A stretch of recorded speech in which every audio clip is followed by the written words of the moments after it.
nuestra victoria. Es el título que he puesto a esta enseñanza en Primera de Juan, capítulo 5, versículos 1 al 5. Que es obvio que este libro lo vamos a terminar el próximo año. Pero no importa.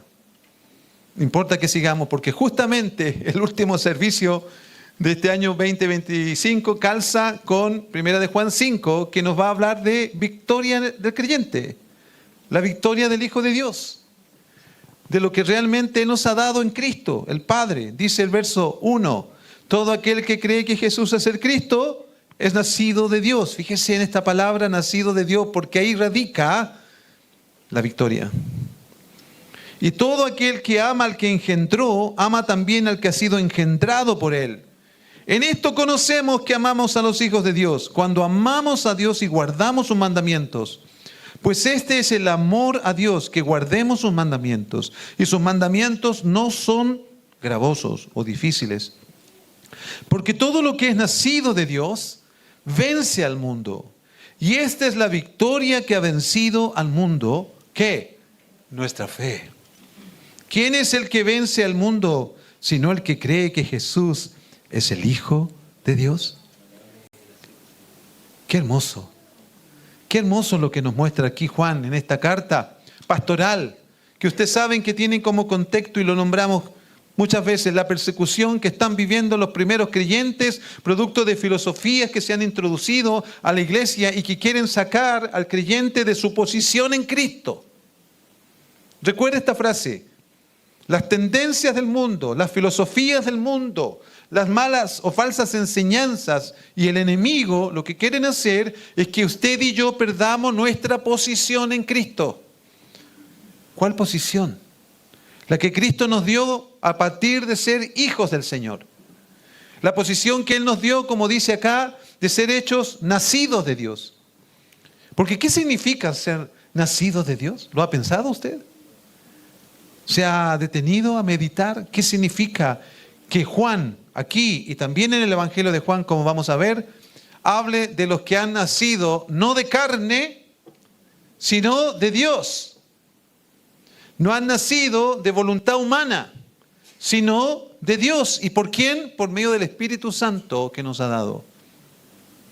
Es lo que Juan relata acerca del encuentro que Jesús tuvo con un principal de los fariseos, a quien le mostró la necesidad que tenía de nacer de nuevo. Juan termina de manera maravillosa el capítulo 4, recordándonos el mandamiento de amarnos unos a otros, que estuvimos hablando una y otra vez, porque una de las palabras que más habla Juan aquí en su primera carta es acerca de la vida, es acerca de la fe, es acerca del amor. Y el capítulo 4 terminaba con este énfasis acerca del amor que debemos tener uno para con los otros. Y al iniciar este nuevo y último capítulo, lo que hace el apóstol es seguir recordando doctrinas esenciales que tienen que ver con la fe, demostradas o en el contexto del amor y de la obediencia al Señor.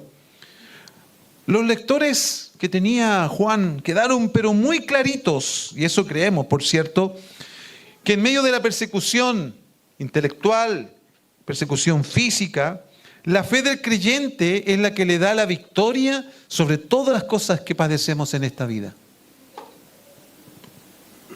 Es la fe en Cristo la que nos hace sobreponernos a nosotros los creyentes frente a todas las situaciones que son una adversidad.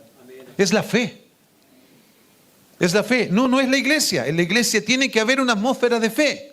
Por eso estamos orando por Jonathan, porque aquí hay una atmósfera de fe. Es la fe del creyente la que se yergue en victoria por medio de aquel que dice que nos dio la victoria. Y que no solamente nos dio, Él ganó la victoria para nosotros en la cruz. Qué bueno es cuando alguien te escribe entonces recordando que tú eres victorioso. Y no solo victorioso, como dice el apóstol Pablo, sino más que victoriosos. Diciendo en otras palabras, tu victoria y la mía están garantizadas. Tienes que simplemente caminar hacia la meta, creyendo y confiando en el Señor. Como punto número 1, de los 6 puntos, que no vamos a verlo todo hoy, porque vamos a terminar con un mensaje que nos habla acerca de la victoria en Cristo y pretendemos empezar el próximo año con el mismo mensaje. Cristo, por medio de la fe, nos hizo nacer de nuevo. Fíjese lo que dice la primera parte del versículo 1. Todo aquel que cree que Jesús es el Cristo es nacido de Dios. Juan va a poner énfasis entonces en la fe poderosa que el cristiano tiene. Porque usted y yo tenemos fe, ¿o no? Algunos quizás dudan, pero quiero decirles algo. Y ayer lo compartía con el grupo de los jóvenes, ¿ya? En su reunión tan especial que tuvieron el día de ayer, vestidos al estilo hippie. Estaban bonitos los chicos ayer, estaban todos bien bonitos, fíjese. Yo vine a disteñir un poco nomás porque no viene vestido como tenía que venir vestido, pero traté de ubicarme. Y una de las cosas que les compartí es acerca de que el Señor, según Romanos 12:3, nos ha dado una medida de fe a todos los creyentes. Todos los creyentes tenemos una medida de fe. Por favor, no trate de medir la fe de su hermano. Piense que usted ya tiene una medida de fe. Y una fe suficiente para que usted pueda seguir adelante en el camino del Señor. Y que se pueda acrecentar en la medida en que usted vive las experiencias que le toca vivir en Dios. Esa fe se va robusteciendo, esa fe va creciendo en la medida en que conocemos más al Señor en las batallas, en las luchas, en las tormentas. Pero ya tenemos una medida de fe. Y es una fe que nosotros tenemos que cuidar, hermanos. Porque el apóstol Pedro decía que nuestra fe es más valiosa que el oro. El oro. Que a veces queremos lucir o que a veces queremos guardar porque es una forma de tener dinero o de tener especie de valor para momentos difíciles. Así por lo menos me enseñaron en la casa cuando era niño. Las cosas que eran de plata y de oro se guardaban en un lugar. No se lucían, sino que se guardaban para los momentos malos de la vida. Hasta que me los robaron a mí. Ahí quedó la poca inversión de mis padres. Un ladrón que me engatusó, que entró, que yo prácticamente lo llevé justamente donde estaban las joyas, porque me engatusó, pues. Me dijo, vengo de parte de tu papá. Dijo que le mandara las cosas valiosas que él tiene ahí guardadas. Y como yo era el hijo mayor, tenía información privilegiada. Pensé que era eso. Así que se llevó cosas de plata, cosas de oro y un reloj bonito que había. Eso me produjo, con eso recibí un gran castigo. Un castigo que provocó dolor también en quien lo hizo, en mi padre en este caso. Porque estar a solas con un ladrón, siendo un niño de 10 años, él podría haber hecho otra cosa con mi vida, ¿no creen ustedes? Pero el Señor fue bueno y me cuidó. Porque el Señor tenía propósitos con mi vida, como la tiene contigo. En la situación en que estés. En la situación en que estés. Dios tiene propósitos. Y va a usar nuestra fe.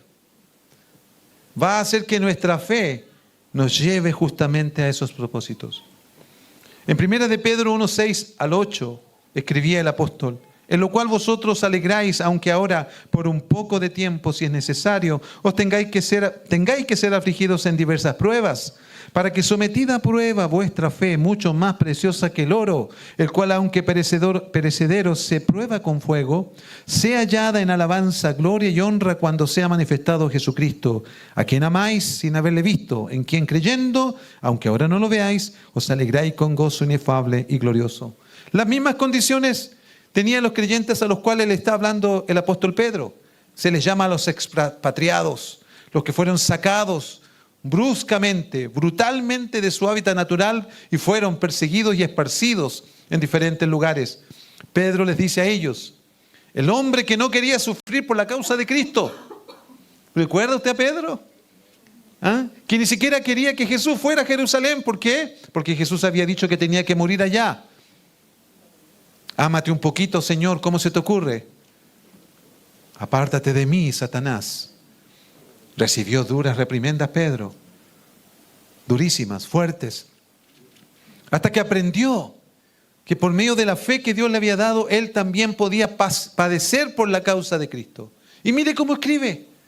Ya no es el que quiere impedir que Jesús vaya a Jerusalén, ya no es el que negó 3 veces a Jesús porque no quería sufrir por la causa de Jesús. Sin embargo, aquí vemos que él está hablando a los expatriados, siéndole un apóstol, por lo tanto estaba en la mira de los romanos para ser destruido, como lo fue Jacobo, que murió bajo la espada de Herodes. Pero Pedro fue liberado de la cárcel por la oración que la iglesia hacía. Dios lo preservó para que él aprendiera a padecer por Cristo, pero teniendo como base de ese dolor la fe, la confianza en Dios. El patrimonio de un creyente es la fe. Usted quizás no ha podido alcanzar todo lo que quiere en su vida. Quizás ha logrado algunas cosas, pero también las puede perder. Porque en esta vida se pierden cosas. En esta vida se pueden perder muchas cosas, hermanos. Se puede perder el trabajo. Se puede perder la armonía familiar. Se puede perder alguien que se descarría. Se puede perder la fidelidad en el matrimonio. Se puede perder un hijo. ¿Y qué? ¿A qué vas a echar mano cuando aquello suceda? ¿A qué vas a echar mano cuando se pierde la salud? Cuando se pierde un puesto de trabajo. ¿A qué vamos a echar mano? A la fe que Dios te ha dado, a la medida de fe que Dios te ha dado.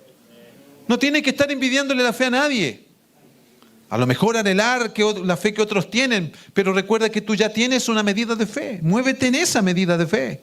Es algo precioso que Dios te ha dado. Es más preciosa esa fe que el oro que pudieras guardar y que alguien igual puede robar. Como se ha dicho, no es fe en la fe para aquellos que se creen muy positivos. No, ni tampoco es la fe en Dios como exclusividad, dejando fuera al Hijo de Dios. Porque ya hemos aprendido por el mismo Juan que la fe en Dios tiene que ir basada en la fe en Cristo. No hay fe en Dios verdaderamente si no está pasada por la fe en Cristo primeramente, que es el mediador de nuestras almas. Esto implica entonces estar relacionados con Dios. Mire, nosotros tenemos una fe singular, tenemos una fe particular, una fe que ha venido del cielo. Así dice Efesios capítulo 2, verso 8. Porque por gracia sois salvos, por medio de la fe. Y esto no de vosotros, dice, sino que es un don, es un regalo de Dios. Para que tú fueras salvo, Dios tuvo que darnos fe, fe en el Hijo. Porque la fe natural con la que crecimos no alcanza para ser salvos. Necesitábamos que Dios nos proveyera fe en el Salvador. Pero las religiones del mundo no tienen la misma fe que tenemos nosotros. Porque para que nosotros podamos entender la fe que tenemos de Dios y en Dios, es por medio de Cristo.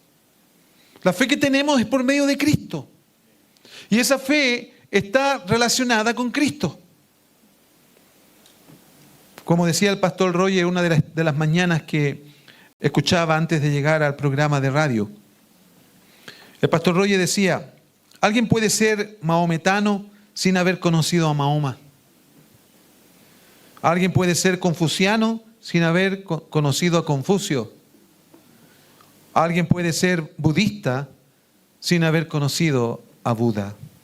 Pero nadie puede ser cristiano si no ha tenido un encuentro personal con Cristo. ¿Lo ha tenido usted? El Señor vino a su vida un día. Entonces usted es un hijo de Dios. ¿Y cómo acepta ese hecho en su vida? Es por medio de la fe. Es por medio de esa realidad. Usted ha creído esa verdad.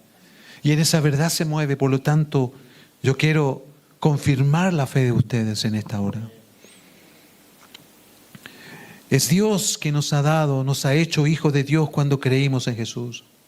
Y doctrinalmente esta experiencia de fe en Cristo nos lleva a lo que se llama el nuevo nacimiento. O técnicamente o doctrinalmente la regeneración. que es una obra exclusiva que el Espíritu hace en el corazón de la persona que está poniendo fe en Cristo. La regeneración nos habla justamente de que Dios nos ha dado y nos ha vuelto a la vida. Como llamó un día Jesús a Lázaro cuando estaba muerto ya 4 días y le dijo: Lázaro, ven fuera. Un día el Señor también a nosotros nos dijo: vengan fuera, vengan a la vida que yo les doy. Y esa es la vida que tenemos nosotros hoy en Cristo. Y estamos aquí justamente para celebrar esa vida. En el último servicio de este año 2025, qué bueno que estemos juntos celebrando el amor de Dios, celebrando que su Hijo ha venido a salvarnos y que ahora viene a buscarnos. ¿Será al final de este año 2025 que el Señor venga a buscarnos? ¿O será al comienzo del 2026? No importa, porque si estamos en Cristo, somos nuevas criaturas. Y eso habla justamente de que hemos nacido de nuevo, de que somos nuevas personas. No somos personas reformadas por el Evangelio. No somos personas que han pasado por una terapia para ser mejores. El Evangelio no viene a hacer mejores a las personas, hermano.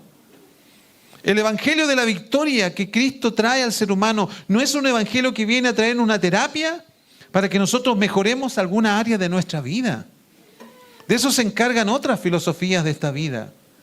El Evangelio lo que viene es a transformarnos, a cambiarnos desde adentro. Y la única manera en que interpretamos teológicamente ese cambio es a través del nuevo nacimiento. No puede haber vida de Dios en nosotros si no ha habido un nuevo nacimiento. Si no ha habido una transformación de parte del Espíritu Santo en nuestro corazón. Y es justamente, a propósito de lo que decía el pastor Rogers con respecto a Mahoma, Confucio y Buda, porque la religión no tiene el poder de transformar a un ser humano. La religión no tiene el poder de transformar. Por más que usted vea una persona que invoca a Dios o invoca alguna creencia y se nota una persona ética y de buena conducta, pero no es una persona que está siendo transformada por el Evangelio. Es una persona que ha modificado en su vida pensamientos y conductas, pero que no ha pasado nada de Dios en el interior. Porque la religión no tiene el poder de transformar la vida de un ser humano. ¿Y sabe dónde quedó demostrado eso? ¿Sabe cuándo quedó demostrado de que la religión no tiene poder para transformar a un ser humano? En Juan capítulo 3, el Evangelio de Juan.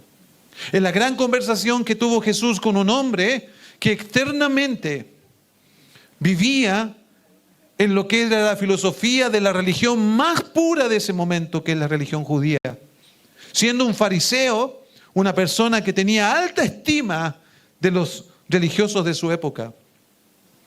Había un hombre de los fariseos, dice el texto, que se llamaba Nicodemo, un principal entre los judíos. Este vino a Jesús de noche y le dijo: Rabí, sabemos que has venido de Dios como maestro, porque nadie puede hacer estas señales que tú haces si no está Dios con él.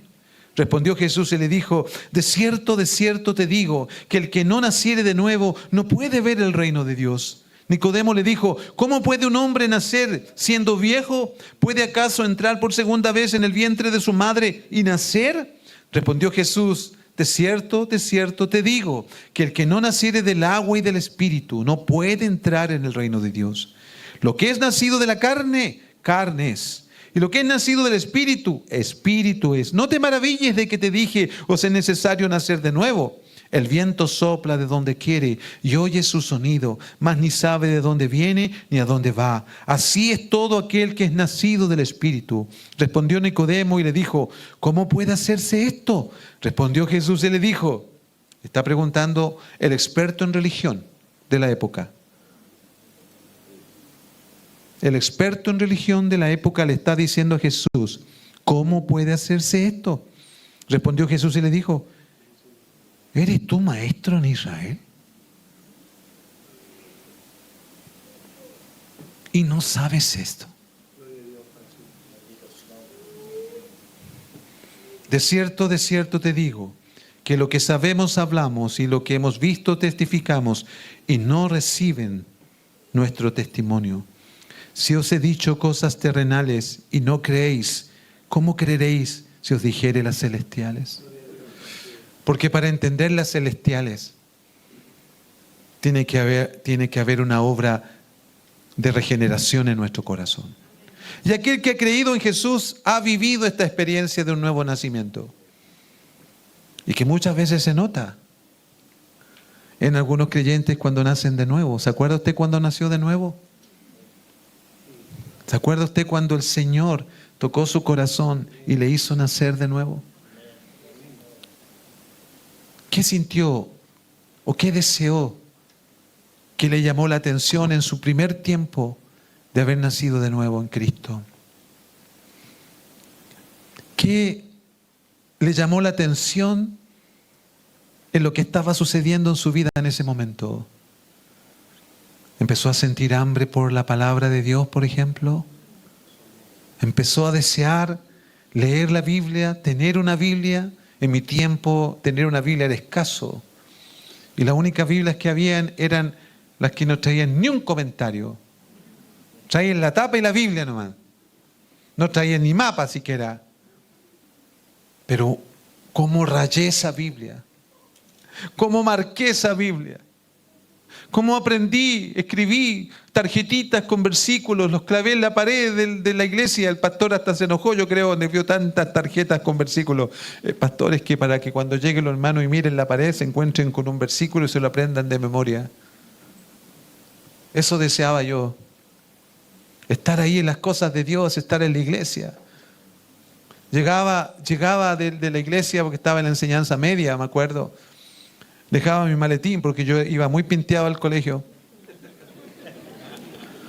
Dejaba mi maletín, todos los demás llevaban su mochila, yo con maletín. Dejaba todo ahí y me iba porque se estaba construyendo la iglesia, ya no era de madera, iba a ser de ladrillo. Y ahí estaba yo haciendo los hoyos para, ¿cómo se llama? Para el cimiento, ¿ya? ¿Sí?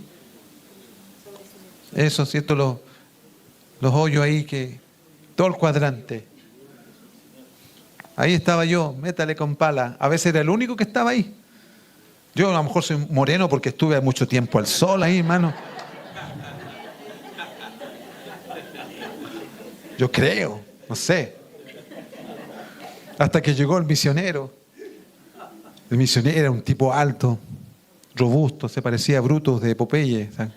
Para los que vieron Popeye. Y enojado llegó el misionero, se llegó en su auto y como que frenó bruscamente y levantó mucha tierra. Y venía enojado, por eso le decían Brutus. O sea, nosotros. Se llamaba Roger Kinsey, un americano que estuvo en la guerra de Vietnam. Después entendimos por qué su forma era así. Era un paramédico, así que imagínense. Pero se dedicó a la misión y su misión era construir iglesias. Pero con gente voluntaria de la misma iglesia. Como todos estaban trabajando, entonces se paró delante mío y yo estaba en el hoyo, así como que con la pala en la zanja. Entonces más chico me veía. Y él se para con las piernas abiertas y me mira para abajo así. Yo se lo conté, pero se lo puedo contar. Tú vas a estar, cuando esta iglesia esté terminada, vas a estar predicando allá adelante. Y los que se quedaron ayunando, llorando en su casa, van a seguir orando y ayunando. Con ironía, obviamente, lo dijo. Cuando el Señor tocó mi corazón, y mi familia es testigo de eso, yo quería estar ahí, donde las papas queman, donde sentía la misión de Dios. Son señales. Yo le comparto las mías, pero quizás usted tiene otras. Quizás quiso y deseó y lo hizo compartir con sus amigos, con sus familiares el Evangelio. Lo primero que hizo fue correr a decirle a sus padres, a sus hermanos, a sus amigos. Lo primero que fue es dedicar horas y horas de oración semanal. Porque cuando alguien nace de nuevo y nace de Dios, quiere las cosas de Dios. Y esto es señal para aquellos que están en esta congregación y que a lo mejor nunca han experimentado lo que estoy diciendo. ¿Que puede ser subjetivo? Claro que sí, porque es mi experiencia. Pero todos los que han nacido de nuevo tienen experiencias. Todos los que han nacido de Dios tienen una experiencia que se va a veces alejando cuando ya nos aburguesamos en la fe, o más bien en el Evangelio. Cuando empezamos a aburguesarnos, ¿cierto? A relajarnos, no, si ya soy salvo, ¿para qué tanto? Y cuando en realidad Dios nos llamó para usar nuestra vida. Y es lo que Juan está diciendo, o quiere decir en parte, cuando le dice a los hermanos aquí, todo aquel que cree en Jesús, que Jesús es el Cristo, es nacido de Dios. Porque para nacer de Dios tienes que creer que Jesús es el Cristo. No puedes pensar, no, si yo creo en Dios solamente. No, estás equivocado. Juan está diciendo acá que hay que creer en Cristo. Él es el Salvador, es el mediador entre los hombres y Dios, es Cristo. Y es el que debemos nosotros predicar. La gente va a rechazar o te va a aceptar el mensaje. Pero es lo que tenemos que decir. La religión no produce vida. Imagínense Nicodemo. Un hombre letrado, conocía todo lo que era hasta ese momento la Torá, todos los libros que se habían escrito y lo que era el Antiguo Testamento prácticamente. Conocía todo eso, conocía los rituales, conocía las ceremonias, conocía las fiestas o las 7 fiestas judías. Conocía todo aquello, pero no entendía. Hasta que Cristo le dice, tienes que nacer de nuevo. Tienes que nacer de nuevo. Ah, pero ¿cómo se hace eso, no? Si tú no lo haces. Tú no lo haces, porque todo religioso cuando uno le dice algo, yo quiero eso, pero que tú no puedes nacer de nuevo por tu cuenta, necesitas el toque del Espíritu Santo en tu vida. Y es el Espíritu Santo el que transformó la vida de Nicodemo. ¿Y cómo sabemos que la transformó? Bueno, al final de los evangelios dice justamente que fue uno de los que reclamó el cuerpo de Jesús, que se interesó en el cuerpo de Jesús, junto con José de Arimatea. La religión no puede cambiarte, pero Cristo a través del nuevo nacimiento sí te da una nueva vida.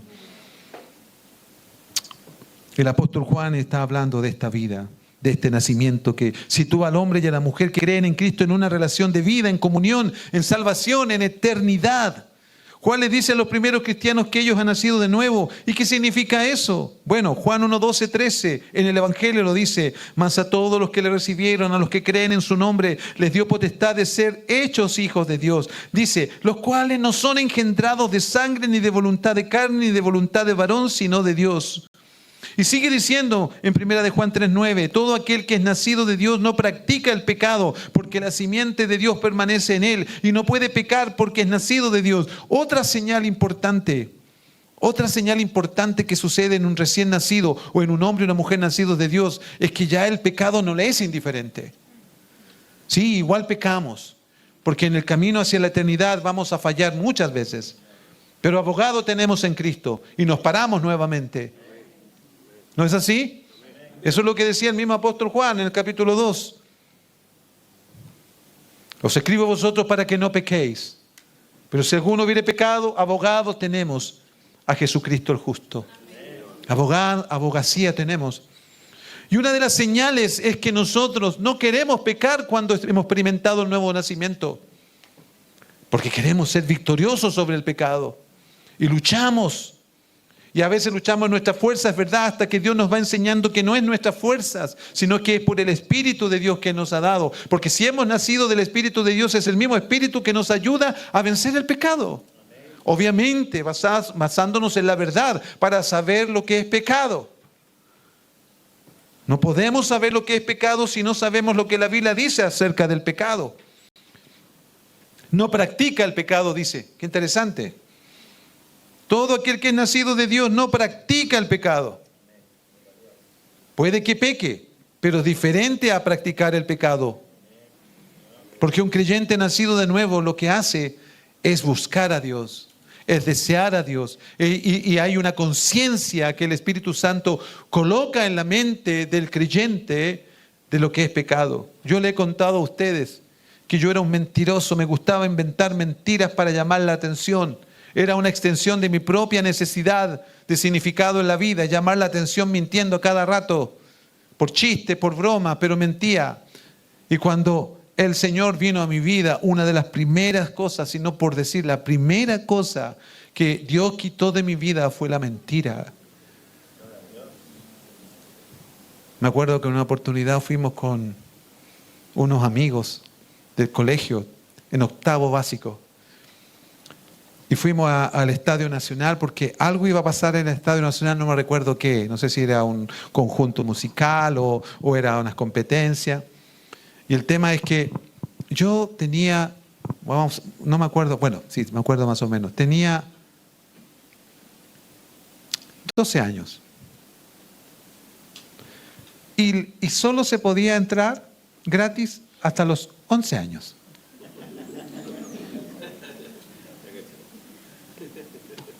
Y iba con 3 amigos más. Una prueba de fuego. Ya estaba conociendo al Señor, porque yo conocí al Señor muy temprano en mi vida y después el Señor me llamó a los 17, otra vez. Y ya tenía una conciencia de pecado. Entonces el guardia empezó a preguntar uno por uno. Hasta los 11 años gratis. ¿Qué edad tiene usted? 11, dijo. Yo sabía que no tenía 11, pero dijo 11. Tenía pinta de tener 11. ¿Tú cuánto tienes? 11. ¿Y tú? 11. Y llegó a mí.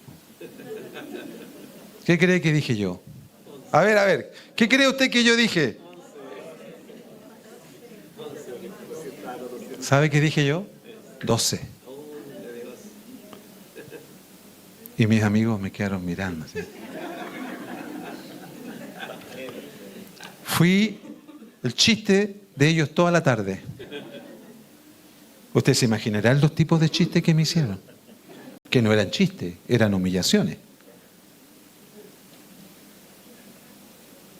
Así fue como Dios me hizo entender lo que significa ser una nueva criatura, que tienes que dejar de mentir. O tienes que dejar de hacer las cosas que te han caracterizado toda la vida. Y cuando lo haces, sientes que has fallado a tu Dios. Y aunque hay perdón, porque dice la Escritura que todo aquel que es nacido de Dios no practica el pecado, porque la simiente de Dios permanece en él. Y no puede pecar porque es nacido de Dios. Porque está la savia de Dios en nuestro propio ser. Es la vida de Dios. Cuando la Escritura dice que hemos nacido de Dios, significa que tienes todos los componentes de lo que Dios es en tu vida. No es que tú seas un Dios más, no. Pero la esencia de Dios como Padre. ¿Ustedes creen que Lucas se parece un poco a mí? ¿Ah? ¿O le han dicho a ustedes que alguno de sus hijos se parece a alguno de ustedes? ¿Sabe por qué se parecen? Porque son sus padres. Porque hay algo de ustedes que es transmitido, ¿o no? Sea lo físico, sea en los gustos, sea en la manera de hablar, sea en la manera de poner la cabeza. ¿Se acuerda de Forrest Gump cuando fue a ver a su hijo?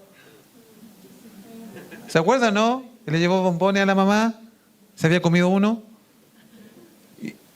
Y la mamá le muestra al niño que está viendo televisión y los dos se sientan a ver televisión y el niño hace esto.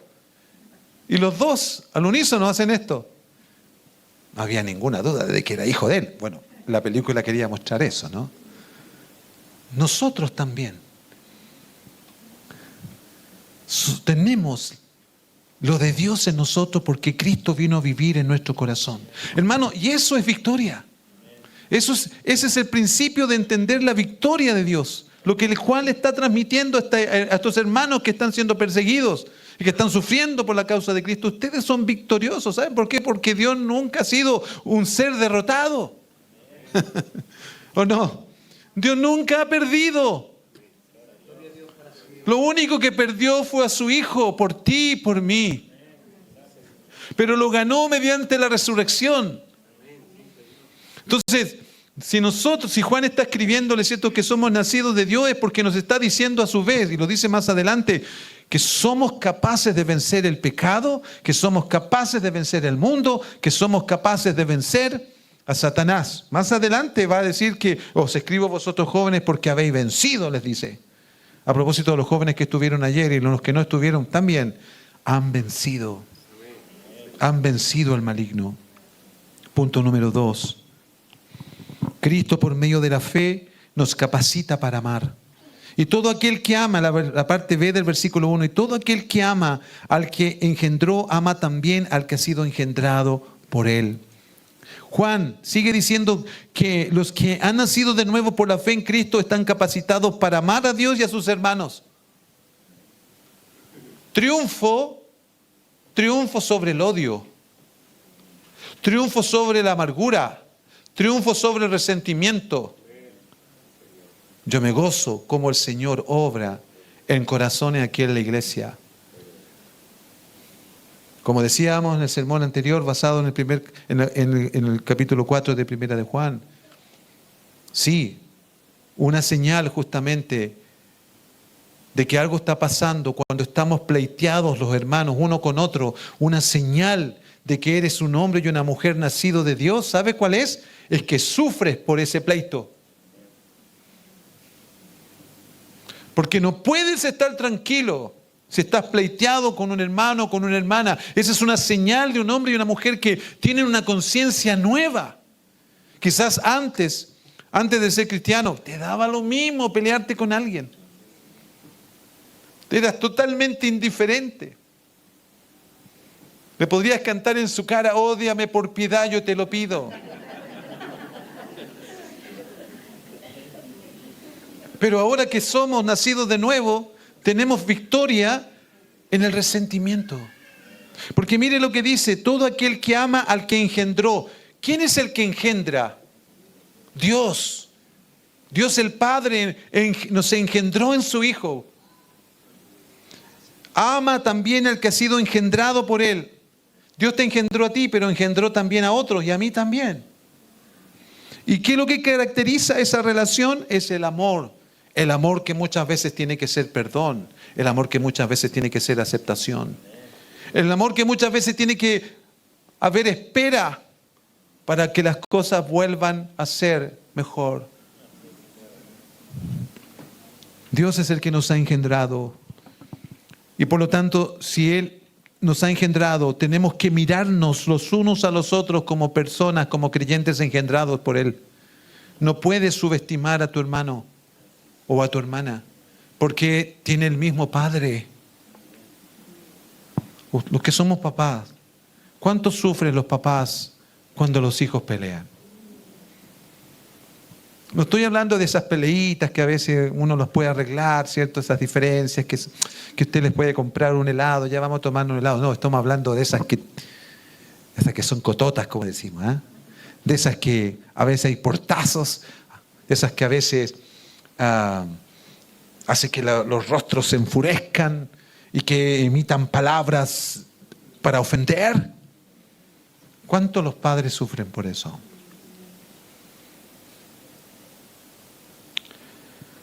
Bueno, nuestro Padre Celestial no le gusta eso, pero nos trata, nos ayuda, ofrece caminos de reconciliación, porque es un buen Padre que no va a dejar que sus hijos se maltraten. A ese Padre tenemos que apelar por medio de Cristo para resolver también nuestras diferencias, porque Dios desea nuestro amor el uno para con el otro. Una evidencia de que ahora podemos amar a Dios es el hecho de que ningún cristiano nacido de nuevo tendrá una conciencia tranquila teniendo problemas no resueltos con otro. Procurará resolverlos, procurará hacer ese llamado, procurará dar ese mensaje, procurará saludar, irá avanzando. ¿Por qué? Porque tiene una conciencia nueva, la conciencia del amor de Dios en su vida, que se la transmitió el mismo Padre mediante el nacimiento a través del Espíritu Santo. De alguna manera, aquello que inquietara a orar por quien sea su oponente ocasional, procurará también hacer las paces o buscará sabiduría en su Padre para que esa desaveniencia no le haga tropezar a él en su fe o a otros en su amor. Los nacidos de Dios hacen lo que ven a su Padre. Y si el Padre nos reconcilió por medio del Hijo, lo que desea el Padre es que andemos en esa reconciliación. Este amor al Padre y el amor a nuestros hermanos son evidencia de corazones que han sido transformados y cambiados. Santiago 1:17 y 18 dice: amados hermanos míos, no erréis. Toda buena dádiva y todo don perfecto desciende de lo alto, del Padre de las luces, en el cual no hay mudanza ni sombra de variación. Él de su voluntad nos hizo nacer por la palabra de verdad, para que seamos primicias de sus criaturas. Él nos hizo nacer. ¿Quién? Este Padre de toda buena dádiva y de todo don perfecto. Este Padre nos hizo nacer de nuevo. ¿Por medio de qué? De la palabra de Dios. Es por eso que cada vez que usted lee la palabra de Dios, busca más conocimiento del Señor, ¿qué sabe que está haciendo? Está alimentando esa relación de amor con su Padre y de su Padre con usted. Es la vida de Dios. No se conforme a un servicio, no se conforme a un WhatsApp, a un mensaje. Busque al Señor, busque a su Padre. Porque Santiago está diciendo de que somos nueva creación. Somos lo primero de su nueva creación, primicias de la creación. Y para ser parte de la nueva creación es necesario nacer de Dios. Es lo que Jesús le dijo a Nicodemo. ¿Usted ha escuchado el término engendro del demonio? No sé si Jesús Daniel lo ha escuchado acá en Chile, ¿sí? O quizás es popular acá en la región. Engendro del demonio. Es fea la frase, ¿cierto? ¿Usted la ha dicho alguna vez? No me diga. Pero tiene una fuerza de ofender a alguien. Tiene una fuerza de querer herir a alguien. De dejarlo knockout. Porque está hablando o está diciendo en esa frase, que por lo demás es popular, que esa persona tiene algo de malo. Harto de malo, diríamos, ¿no? Que es más bien un perverso. ¿Ah? Que un tipo o una tipa horrible. Por no decir, es un feto que no alcanzó a nacer. O sea, porque la frase lleva maldición en el fondo, ¿no? Lleva maldición. Hermano, nosotros no somos engendros del demonio. Somos engendrados por el Padre. Él nos engendró por medio del Hijo y nos dio la vida del Hijo mediante su Espíritu Santo para vivirla en victoria. Sí, la gente cuando quiere maldecir puede usar estas frases y otras, pero recuerda siempre lo que dice Juan 1:12, que tú creíste en el Señor, eres un hijo y una hija del Señor. Dejaste de ser una criatura, aunque todavía lo eres, pero ya no es esa tu identidad ni tu esencia. Ya el Padre ha puesto su sello de que le pertenecemos a Él. Y ese sello es el Espíritu Santo que nos ha dado. Es la garantía, es el aval de que cuando Él venga por los suyos, te tomará a ti y a mí. Porque Él nos amó primero. Si no hubiéramos recibido la vida nueva de Cristo por el Padre que nos engendró, no podríamos ni siquiera amar a Dios. No podríamos amarnos entre nosotros. Sería imposible. No podríamos dar esperanza al mundo. Nuestra respuesta a Dios al amarle, por lo tanto, es una obra del Espíritu Santo. Recuerde que Juan ya había dicho en el capítulo 4, verso 19, nosotros le amamos ahora a Él porque Él nos amó primero. No sé si para usted son palabras de ánimo al terminar este 2025. Saber la victoria que tenemos como hombres y mujeres nacidos de Dios. Es bueno terminar así, ¿no? Pero es mejor comenzar otro año así. Porque nos va falta para seguir. Estamos en el versículo 1 recién. Pero ¿qué importa? Estamos aprendiendo del Señor y estamos extrayendo las verdades de su palabra.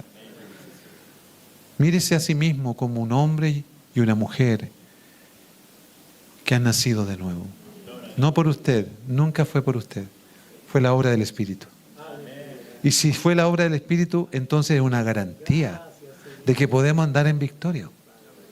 Claro, porque todo aquel que es nacido de Dios vence al mundo, dice un poco más abajo. Quitémonos la mentalidad derrotista que podemos tener. O esa mentalidad que el enemigo nos ha traído porque fallamos un día, porque fallamos feo, porque ofendimos, porque dañamos. Entregue esa mentalidad al Padre, al Señor en oración. Arrepiéntase. Hermano, arrepiéntase si es necesario. Porque el Espíritu de Dios le va a ayudar a arrepentirse. Si usted le dice al Señor, concédeme arrepentimiento frente a lo que he hecho.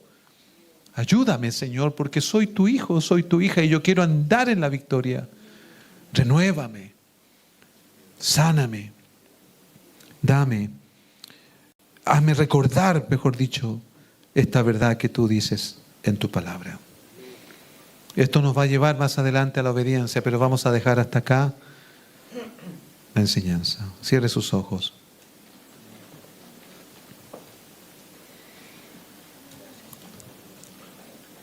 Y dele gracias al Señor por lo que usted es en Cristo. Yo solamente le he recordado la palabra, pero dele gracias al Señor por lo que su palabra dice que usted es. Es su hijo, es su hija. Es alguien nacido de nuevo. Ha sido engendrado por Dios. Gracias, Padre. Son tantas las cosas, Señor, que a veces vivimos, Señor.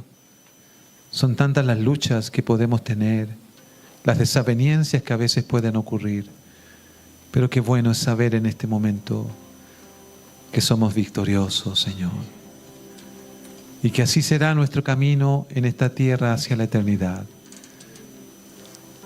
De victoria en victoria, de gloria en gloria. Gracias, Señor.